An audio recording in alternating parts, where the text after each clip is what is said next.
2017 एक ऐसा साल जहां पे WWE ने एक ऐसा डिसीजन लिया जिसने पूरी रेसलिंग दुनिया को शॉक कर दिया। एक सुपरस्टार जो कुछ ही हफ्तों पहले सिर्फ एक जॉबर था, अचानक WWE चैंपियन बन गया। ना कोई मेजर स्टोरी लाइन, ना ही कोई लॉन्ग टर्म बिल्डअप, और सिर्फ कुछ ही हफ्तों में रैंडी ओर्टन जैसे लेजेंड को हरा के WWE का फेस बन गया। लेकिन सबसे बड़ा सवाल ये है कि WWE ने जिंदर महल को इतना बड़ा पुश दिया ही क्यों? क्या ये सिर्फ इंडियन मार्केट को टारगेट करने के लिए था या इसके पीछे कोई एक बड़ा बिजनेस प्लान छुपा हुआ था? तो आज हम इसी कंट्रोवर्शियल डिसीजन को डिटेल में डिस्कस करेंगे, लेकिन उसके लिए आपको ये वीडियो एंड तक देखनी पड़ेगी। और हाँ, अगर आपको ये वीडियो पसंद आए तो वीडियो को लाइक और चैनल को सब्सक्राइब करना मत भूलना। तो शुरू करें तो फिर वीडियो को। अगर जिंदर महल के इनिशियल WWE करियर की बात करें तो 2016 के एंड तक वो WWE के सबसे इररिलेवेंट सुपरस्टार में से एक बन चुके थे। उन्हें ज्यादातर WWE इनहैंसमेंट टैलेंट के रूप में यूज किया करती थी, यानी उनका काम सिर्फ बड़े सुपरस्टार्स को स्ट्रॉन्ग दिखाने के लिए मैचेस हारना होता था। इसके पहले भी जिंदर महल 3MB के साथ रह चुके थे, जहाँ पे ड्रू मैकिंटायर और हीथ स्लेजर के साथ उनका कैरेक्टर एक कॉमेडी एक्ट था। इसी वजह से फैंस उन्हें कभी भी सीरियस मेन इवेंट रेसलर के रूप में नहीं देखती थी।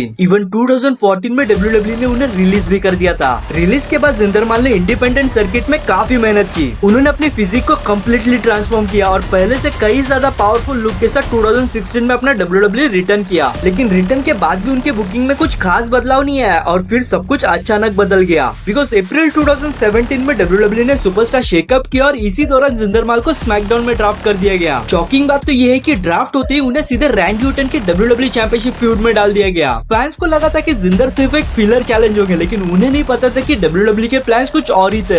बिकॉज बैकलैश 2017 में सिंह ब्रदर्स के इंटरफेरेंस की मदद से जिंदर महल ने रैंडी ओर्टन को हरा दिया और इसी के साथ जिंदर महल बन गया न्यू WWE चैंपियन। इससे पूरी रेसलिंग वर्ल्ड शॉक में चली गई थी। एरेना में बैठे हुए फैंस भी इस रिजल्ट से काफी सरप्राइज हो गए थे और मैच खत्म होते ही सोशल मीडिया पे जिंदर महल ट्रेंड करने लगे और फैंस के रिएक्शन दो हिस्सों में बढ़ गए थे। कुछ लोग इसे बोल्ड डिसीजन बोल रहे थे, जबकि बहुत से फैंस इस बुकिंग को क्रिटिसाइज भी कर रहे थे।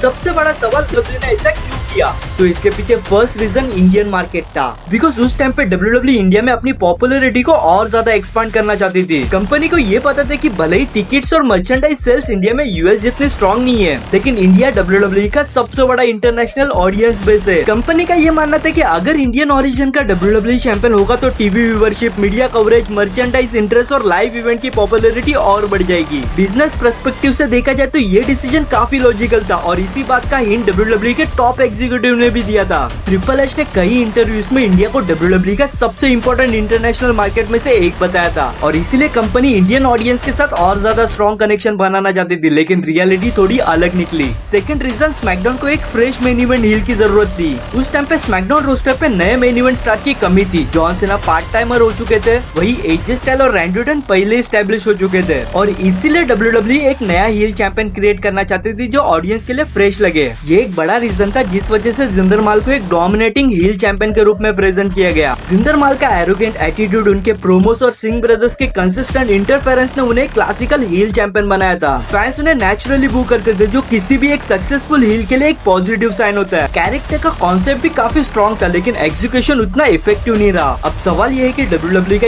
ये गैम्बल सक्सेसफुल रहा? अगर बिजनेस पॉइंट ऑफ व्यू से देखा जाए तो WWE को इंडिया में काफी मीडिया अटेंशन मिली। जिंदर महल ने इंडियन टूर को हेडलाइन किया और उनकी चैंपियनशिप को इंडियन मीडिया ने कवर भी किया। लेकिन अगर ओवरऑल फैंस के रिएक्शंस देखे तो ज्यादातर फैंस को लगा कि उन्हें ये पुश बहुत जल्दी दिया गया। प्रॉब्लम ये नहीं थी कि जिंदर महल चैंपियन बने, प्रॉब्लम ये थी कि उनके पास कोई बिलीवेबल बिल्डअप नहीं था। एक रेसलर जो कुछ हफ्तों पहले लगातार मैचेस हार रहा था, वही अचानक कंपनी का टॉप चैंपियन बन गया और इसी वजह से काफी फैंस उनके टाइटल रेन से इमोशनली कनेक्ट नहीं कर पाए। और सबसे इंटरेस्टिंग बात ये थी कि WWE का ओरिजिनल प्लान 2017 के सर्वाइवर सीरीज में ब्रॉक लेसनर वर्सेस जिंदर महल का करवाना था। कंपनी इस मैच को स्पेशल अट्रैक्शन के रूप में प्रेजेंट करना चाहती थी, लेकिन फैंस के मिक्स रिएक्शन और चेंजिंग प्लान्स के चलते WWE ने टाइटल एजे स्टाइल को दे दिया। यस, नवंबर 2017 में स्मैकडाउन के एक एपिसोड पे एजे स्टाइल ने जिंदर महल को हरा के WWE चैंपियनशिप विन कर ली और इसी विक्ट्री की वजह से 2017 में हमें एजे स्टाइल वर्सेस ब्रॉक लेसनर का ड्रीम मैच देखने मिला, जो आज भी मॉडर्न एरा के best champion versus champion match में से एक है। और यही जिंदर महल का भी चैंपियनशिप रेन खत्म हो गया। उसके बाद वो कभी भी परमानेंटली मेन इवेंट सीन्स में वापस दिखे ही नहीं। वैसे आपको क्या लगता है, WWE ने जिंदर महल को बहुत जल्दी पूछ दिया था या फिर उन्हें और लंबा चांस मिलना चाहिए था? कमेंट करके जरूर बताना। बाकी अगर आपको ये वीडियो अच्छी लगे तो वीडियो को लाइक और चैनल को सब्सक्राइब जरूर कर देना। मैं मिलता हूं आपको एक न्यू वीडियो में with interesting topic. Till then watch wrestling for the entertainment, stay safe and enjoy your life. Good bye.